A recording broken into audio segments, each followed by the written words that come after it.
اگر آپ مرد ہیں اور کوئی عورت آپ کے عشق میں مبتلا نہیں تو معذرت، آپ دھرتی پہ بوجھ ہیں۔ ہم ایسے معاشرے میں رہتے ہیں جہاں عورت پیدا ہونے پر رو رہی ہوتی ہے۔ بکری نے آزادی مانگی، بھیڑیے نے سب سے پہلے حمایت کی۔ گھر میں عورت نے جب بھی سمجھوتا کیا، اس کی وجہ صرف ایک خوف ہے، اگر اس مرد نے مجھے چھوڑ دیا تو میرا کیا ہوگا۔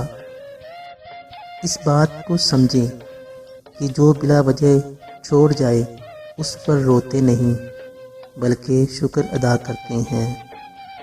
آپ کسی کو بھی زبردستی دو کاموں کے لیے مجبور نہیں کر سکتے، ایک محبت، دوسرا عبادت، کیونکہ یہ دونوں دل سے ہوتی ہیں اور دونوں کا رشتہ روح سے جڑا ہوتا ہے۔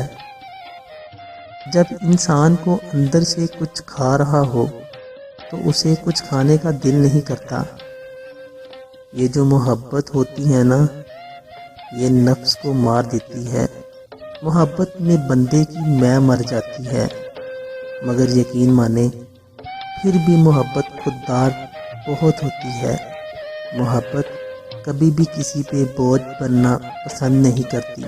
محبت کرنے والے مر جانا پسند کرتے ہیں مگر کسی پہ بوجھ بننا پسند نہیں کرتے۔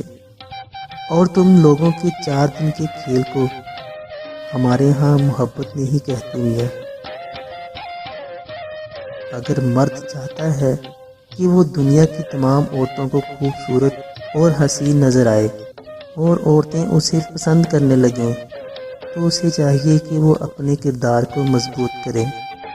ہمیشہ میٹھے الفاظ بولو تاکہ کبھی الفاظ واپس لینے پڑ جائیں تو کڑوے نہ لگیں۔ اگر التجائے رد ہونی ہوتی تو اللہ تعالیٰ یہ کبھی نہ فرماتا کہ مجھ سے مانگو، میں دوں گا۔